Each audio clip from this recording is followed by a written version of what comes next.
ప్రభువైన యేసుక్రీస్తు వారి నామములో మనందరి తండ్రి అయిన దేవాతి దేవునికి ఉదయకాలపు సమయంలో ఈ ఆత్మీయ ఆలోచన ఈ దైవ ధ్యానం తరపున దేవాతి దేవునికి కృతజ్ఞతాస్తుతులు చెల్లిస్తూ ఉన్నాను.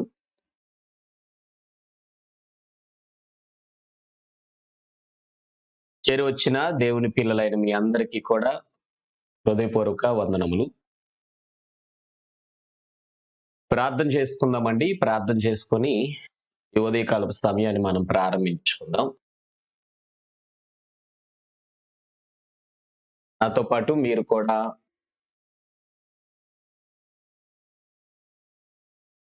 సమయాన్ని ప్రభువుతో గడపాలని కోరుతూ ఉన్నాం. ప్రార్థన చేసుకుందాం. ప్రేమ కలిగిన మా తండ్రి, పరిశుద్ధుడివైన మా దేవ,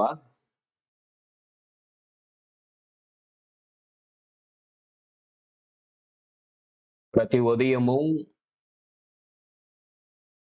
మీతో గడిపేటటువంటి అవకాశమును బట్టి మీకు కృతజ్ఞతాస్తుతులు చెల్లిస్తూ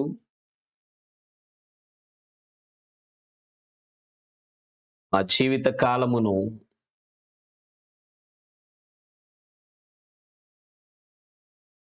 దేవా, ఇదిగో కేవలము మీ నామ ధ్యానములోనే దాచుకొనగలమని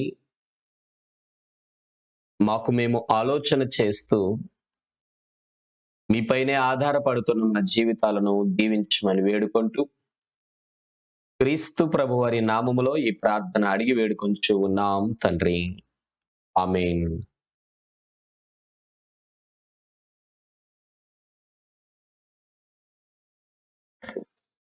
ఒక పాట పాడుకుందాం.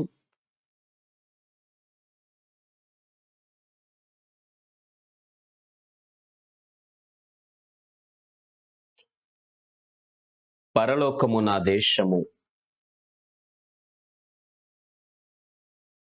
పరలోకము నా దేశము, పరదేశి నేనిలా అనే పాట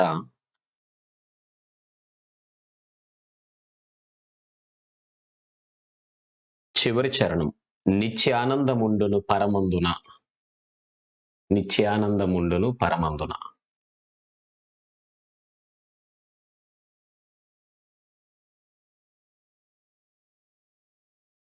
పరలోకము నా దేశము, పరదేశి నేనిలా మాయలోకమే కదా. యాత్రికుడను నేను, యాత్రికుడను, యాత్రికుడను నేను, యాత్రికుడను. పరలోకము నా దేశము, పరదేశి నేనిలా మాయలోకమే గదా. యాత్రికుడను నేను, యాత్రికుడను, యాత్రికుడను నేను, యాత్రికుడను. నిత్యానందముండును పరమందునా, నీతి సమాధానము ఉండు నచ్చట. నిత్యానందముండును పరమందునా, నీతి సమాధానము ఉండు నచ్చట. పొందేదాను విశ్రాంతిని శ్రమలన్నీయు వీడి, పొందేదాను విశ్రాంతిని శ్రమలన్నీయు వీడి. పరలోకము నా దేశము, పరదేశి నేనిలా మాయలోకమే కదా. యాత్రికుడను నేను, యాత్రికుడను, యాత్రికుడను నేను, యాత్రికుడను.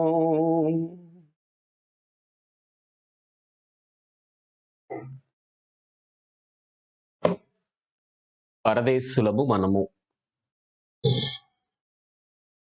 అందుకు తగినట్టుగానే మన జీవితాలు, మన మనస్సులు కూడా మనం కట్టుకోవాల్సిన వారమై ఉన్నాం. ప్రార్థన చేసుకుందాం. దేవుని మాటలు మనకు అర్థం కావటానికి.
ప్రార్థన చేసుకుందామండి. ప్రేమ కలిగిన మా తండ్రి, పరిశుద్ధుడువైన మా దేవ, మీ ఘనమైన నామమునకు స్తోత్రములు. మీ వాక్యము మాకు జీవాహారము. ఆ వాక్యమును అర్థము చేసుకొనగలుగునట్లు మీరు మమ్మల్ని దీవించమని బ్రతిమిలాడుతూ, సహాయము నిమ్మని వేడుకుంటూ, క్రీస్తు ప్రభువారి నామములో ఈ ప్రార్థన అడిగి వేడుకొంచు ఉన్నాం తండ్రి. ఆమేన్. ఆయన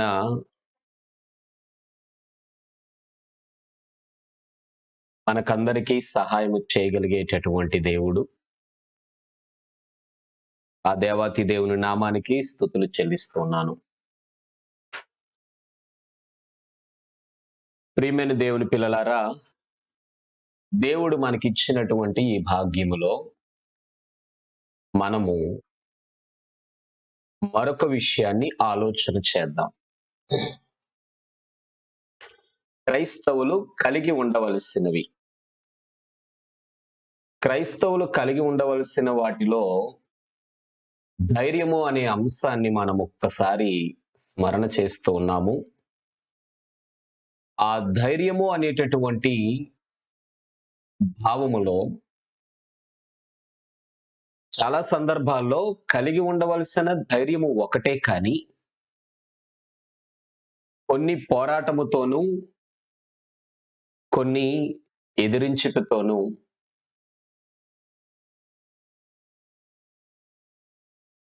కూడినట్లుగా మనకి అవి కనిపిస్తూ ఉంటాయి.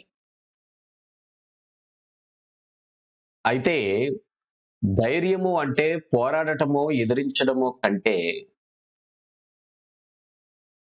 ధైర్యము అంటే మనం అనుకున్నటువంటి ఒక పని జయించటము అనేటటువంటి ఉద్దేశ్యం మనకు అర్థమైతే, ఆ జయించేటటువంటి ఉద్దేశ్యములో పోరాడవలసినవి, ఎదిరించవలసినవి వేరువేరుగా కనిపిస్తూ, మన ఆత్మీయ జీవితాలను వాక్య జ్ఞానము చేత చాలా చక్కగా స్థిరపరుచుకోగలుగుతాము. అర్థం చేసుకోవాలని నేను ప్రేమతో కోరుతూ ఉన్నాను. ఒకవేళ అలా మనం ఆలోచన చేసినట్లయితే, ఆయా సందర్భాలు, ఇదిగో ఈ విషయంలో నేను ఇలా ధైర్యంగా ఉండాలి, ఈ విషయంలో ధైర్యంగా ఉండాలని ఏమైతే నేర్చుకుంటున్నామో వాటన్నిటిలో కూడా తప్పకుండా మనం ధైర్యాన్ని ప్రదర్శించగలుగుతాము. ఒకసారి ఇక్కడ మనం పరిశీలన చేద్దాం. క్రైస్తవులు ఏ విషయాల్లో ధైర్యం కలిగి ఉండాలి అని మరొకసారి మనం గమనించినట్లయితే,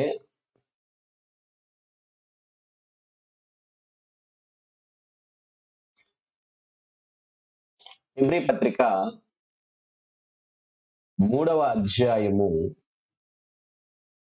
6వ వచనము.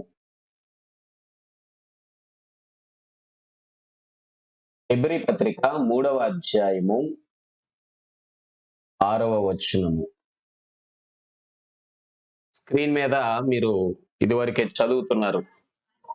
మనమే ఆయన ఇంటిగా చేయబడుటలో కూడా ధైర్యం కలిగి ఉండాలి. ఇదెక్కడ విషయం అండి అంటే, అనేక సందర్భాలలో ముఖ్యముగా గృహ ప్రవేశము లేక గృహానికి సంబంధించిన మాటలు చదువుతున్న పరిస్థితులలో మనము ఈ వచనాన్ని ఎక్కువగా ధ్యానం చేస్తూ ఉంటాము.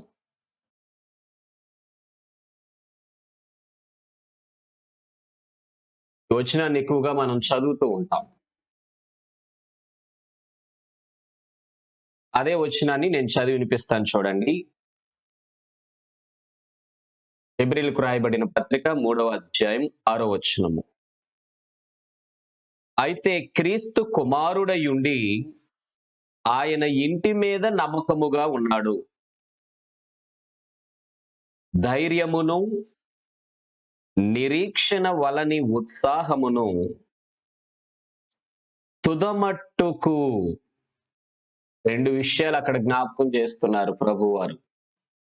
ధైర్యమును నిరీక్షణ వలని ఉత్సాహమును తుదమట్టుకు చివరి వరకు స్థిరముగా చేపట్టిన ఎడల మనమే ఆయన ఇల్లు. సాధారణంగా ఈ పదాన్ని మనందరం కూడా ఎలా మాట్లాడుకుంటామో మీకు తెలుసు. మనం నివసించటానికి మనకి గృహం అవసరము. ఆయన నివసించటానికి ఆయనకు మన మనస్సు లేక హృదయము లేక మన ఆత్మ అవసరము. అందుకే మనమే ఆయన ఇల్లు అని మనం మాట్లాడుకుంటూ ఉంటాము. మనమే ఆయన ఇల్లు. అయితే అలాంటి సందర్భాలలో వేటిని చివరి వరకు గట్టిగా మనము చేపట్టవలసిన వారమై ఉన్నాము, స్థిరముగా చేపట్టవలసిన వారమై ఉన్నాము అంటే 2 విషయాలు అక్కడ జ్ఞాపకం చేయడం జరిగింది. ధైర్యము, నిరీక్షణ వలని ఉత్సాహము అంటే నువ్వు ధైర్యం కలిగి ఈ లోకంలో ఎన్నైతే జయిస్తూ ఉన్నావో, ఎన్నైతే ఎదుర్కొంటూ ఉన్నావో, ఎన్నైతే పోరాడుతూ ఉన్నావో వాటన్నిటిలో కూడా ఒక నిరీక్షణ. నేను ఇంతలాగా నేను ఓర్చుకుంటున్నది నేను ఆయన ఇంటిగా మార్చబడుతున్నాను. మనమే ఆయన ఇంటిగా చేయబడుట. ఈరోజు భూమి మీద మనం గృహాల పరిస్థితి చూసినట్టయితే నానా రకాలుగా కనిపిస్తూ ఉంటుంది. అది ప్రత్యేకంగా మీకు చెప్పనక్కర్లా. అద్దె గృహాలు వారి సొంతం కావు. తప్పక ఉన్నన్నాళ్ళు ఉండటమే. ఈనాడు నీ హృదయం క్రీస్తు ప్రభువు వారికి అట్టిది కాకూడదు. బాప్తిసం పొందినవన్నీ కూడా అద్దె గృహాలు కావు, ఆయన స్వంత ఇల్లులు అని మనం భావిస్తూ ఉంటాం. ఎవరైతే సత్య సంబంధమైన రక్షణ పొందకుండా అంటే నిజముగా బాప్తిసం యొక్క ఉద్దేశం తెలియకుండా బాప్తిసం పొందుతారో వారందరూ ఆయనకు అద్దె గృహాలతో సమానము.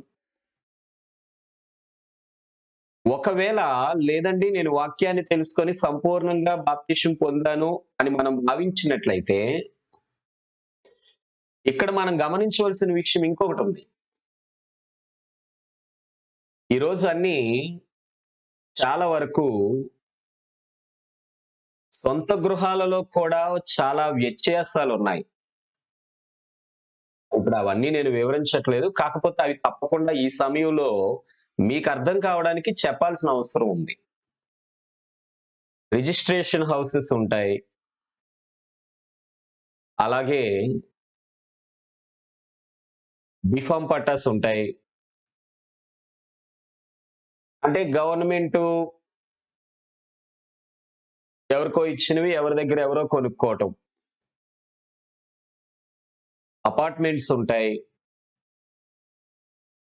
అంటే ఇంకా అక్కడ మరలా రీమోడల్ చేసుకోవడానికి అవకాశం లేకుండా ఏదైతే అందరితో కలిసి ఉంటామో ఇంక అదే అపార్ట్మెంట్‌లో ఎన్నాళ్ళు ఉన్నా ఇంక అలా ఉండవలసిందే.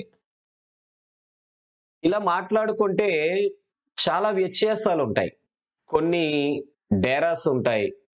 ఎప్పుడు కావాలంటే అప్పుడు యాత్రికులు ఏం చేస్తూ ఉంటారంటే, ఒక దగ్గర నుండి ఒక దగ్గరకి వారి ఇంటిని చాలా సునాయాసంగా మార్చుకు వెళ్ళిపోతూ ఉంటారు.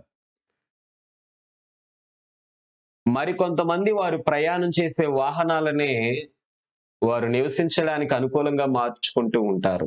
ఏంటి ఇక్కడ ఎందుకు ఇన్ని విషయాలు నేను మీకు జ్ఞాపకం చేస్తానంటే, ఈరోజు ప్రభువు వారు నివసించటానికి మనం ఆయన ఇంటిగా చేయబడటంలో ఎటువంటి కంఫర్ట్‌నెస్‌ని మనం ఇస్తున్నామనేది మనం ఆలోచించాలి. మన హృదయాలలో ఆయన నివసించటానికి మనమే ఆయన ఇంటిగా చేయబడటానికి కంప్లీట్‌గా ఆ కంఫర్ట్‌నెస్ అనేది మనం ఆయనకి క్రియేట్ చేయకపోతే కేవలం ఈ భూమి మీద ఈ జీవితం అంతా వ్యర్థమైన జీవితంతో సమానం. మనమే ఆయన ఇంటిగా మార్చబడాలంటే చాలా స్ట్రగుల్స్ ఫేస్ చేయాలి. అంతేకాదు చాలా ధైర్యం కలిగి ఉండాలి. ఆ ధైర్యాన్ని బట్టి మనం చేసే ప్రతి ప్రయత్నములోనూ తప్పకుండా దేవుడు మనకు అనుగ్రహించే ఆశీర్వాదాలుంటాయి. అయితే ఈరోజు నేను జ్ఞాపకం చేస్తున్న చిన్న విషయం, ఒకే ఒక సంగతేంటంటే, మన ఇంటిని ఎలాగైతే మన సొంత పేరు మీద దాన్ని లిఖించి, రిజిస్ట్రేషన్ చేయించి, లేకపోతే మన పేరు మీద రాయించి, పూర్తిగా ఇది నాది అనిపించుకుంటామో, దానిని కాపాడుకోవటానికి టాక్స్ కావచ్చు, వగైరా, వగైరా హౌస్ టాక్స్ కావచ్చు, లేపోతే కరెంట్ బిల్ కావచ్చు, లేతే ఇంకా ఇంటి పన్నుగా ఇలా హౌస్ టాక్స్ అంటే ఇంటి పన్నే. ఇలా మనం దాన్ని కాపాడుకోవడానికి ఎన్నైతే చేస్తామో, లేకపోతే ఎన్ని జాగ్రత్తలు తీసుకుంటామో, లేకపోతే ఎవరు దాన్ని తీసుకోకుండా ఉండడానికి ఎన్ని ప్రయత్నాలు చేస్తామో, వాటన్నిటిలో కూడా చాలా ధైర్యం కలిగి ఉండి, ఇది నాది అనే హక్కుతో ప్రయత్నం చేస్తూ ఉంటాం. ఈరోజు ప్రభువారు నీ విషయంలో కూడా లోకంతో కానీ, అపవాదితో కానీ అలా చెప్పగలిగేటటువంటి అవకాశాన్ని ఆయనకు నువ్వు అనుగ్రహించాలి. ఇక్కడ అనుగ్రహించడం అనే పదం ఎందుకు ఉపయోగించానంటే, ప్రభువు వారి కొరకు ధైర్యంతో జీవించే జీవితం, నీ కొరకు ఆయన రక్తం కార్చి, ప్రాణం పెట్టి, మూడో దినాన తిరిగి లేచిన త్యాగాన్ని నిలవబెట్టినదవుతుంది.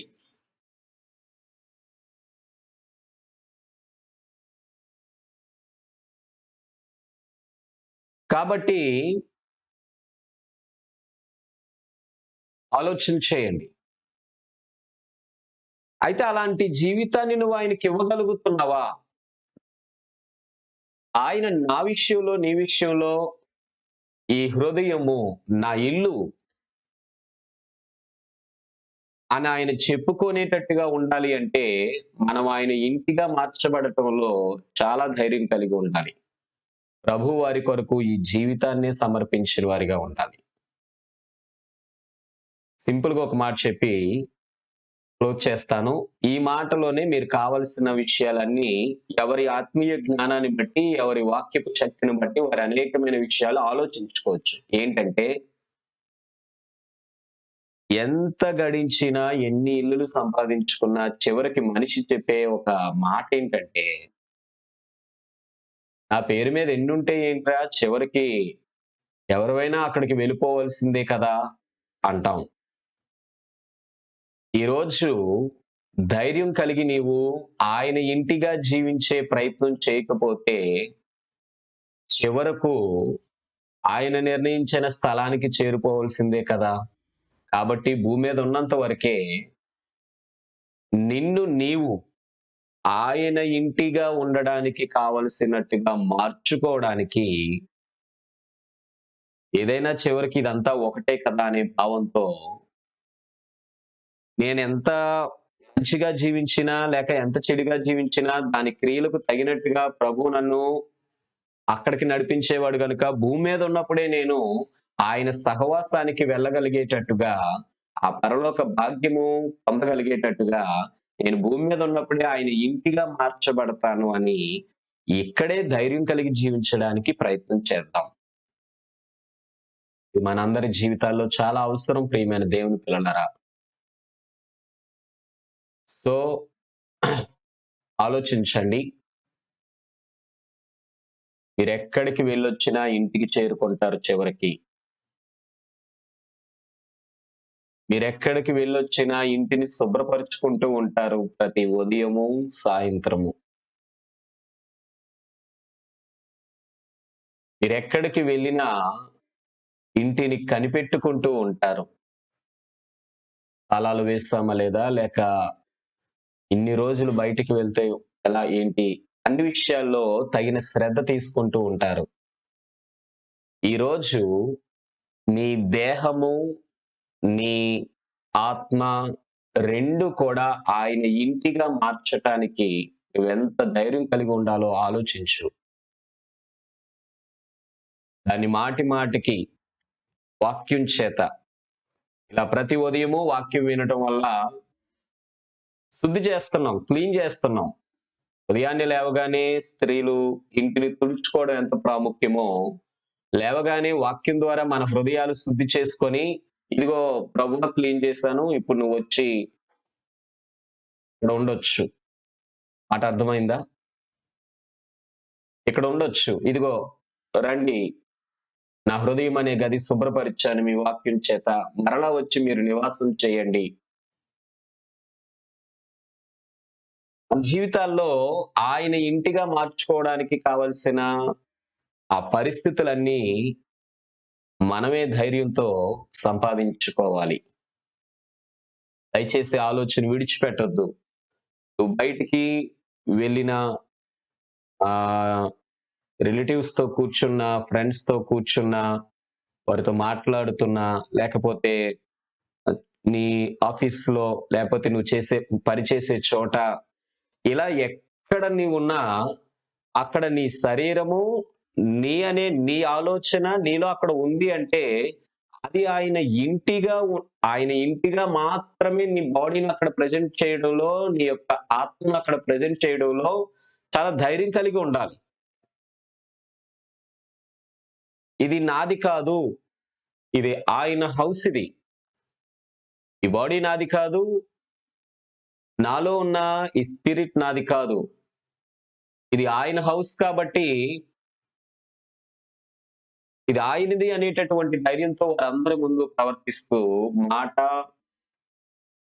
చూపు, ఆలోచన యావత్తు ఈ ఇంటి అంతటితో మనం చేసే పనులన్నీ కూడా చాలా జాగ్రత్తగా కాపాడుకోవాల్సిన వారమై ఉన్నాం.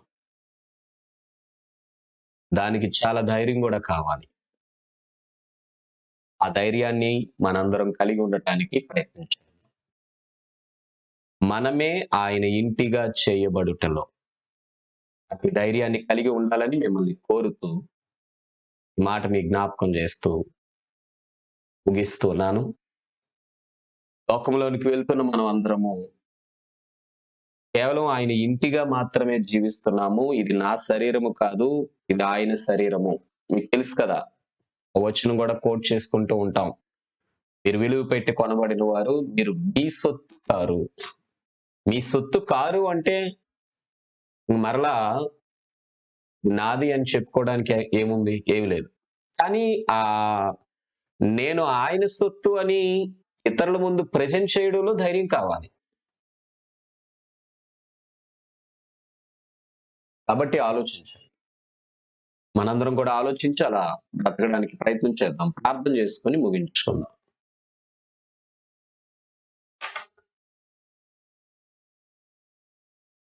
ప్రేమ కలిగిన మా తండ్రి, పరిశుద్ధుడైన మా దేవా,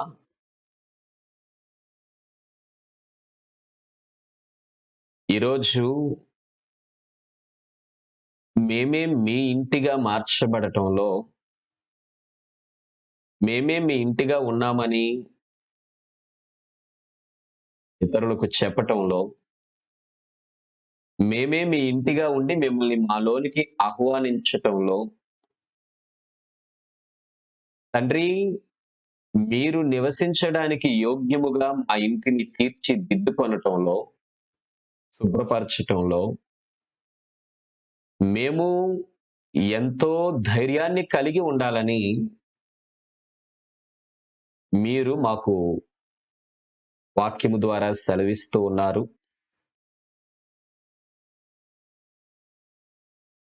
మీరిచ్చిన అవకాశమును బట్టి మీకు కృతజ్ఞతాస్తుతులు చెల్లిస్తూ, మేమందరము అట్టి ప్రయత్నము చేస్తూ భూమి మీద ఉన్న కొద్దిపాటి మా జీవిత కాలములో మీ ఇంటిగానే మమ్మల్ని మేము మార్చుకుంటూ, మాలోనికి మిమ్ములను మీ కుమారుడైన క్రీస్తు ప్రభు వారి ద్వారా దేవా ఇదిగో పరిశుద్ధాత్మ యొక్క సహాయము చేత ఆహ్వానించగలిగేటటువంటి గొప్ప భాగ్యానికి నడిపించమని వేడుకొనిచ్చు. ఆసక్తితో మిమ్మల్ని వేడుకుంటున్న వారందరినీ మీ చేతులకు అప్పగిస్తూ క్రీస్తు ప్రభు వారి నామంలో ఈ ప్రార్థన అడిగి వేడుకొంచు ఉన్నాం తండ్రి. ఆమేన్.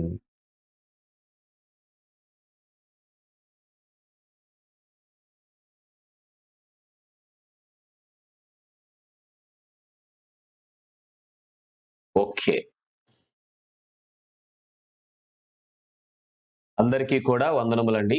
చాలా చక్కగా దైవ కార్యక్రమంలో పాలు పంచుకున్నందుకు మిమ్మల్ని అందరిని బట్టి సంతోషిస్తున్నాను. దేవుని కరుణా కటాక్షములు మీ అందరికీ తోడైయుండును గాక. ఎంతమంది అయితే కామెంట్స్ చేస్తున్నారో, అలాగే ఒకరికొకరికి వందనాలు చెప్పుకుంటూ ఉన్నారో, వారందరికీ ఈ మాటలు వింటున్న వారికి, చూస్తున్న వారికి అందరికీ కూడా వందనములు.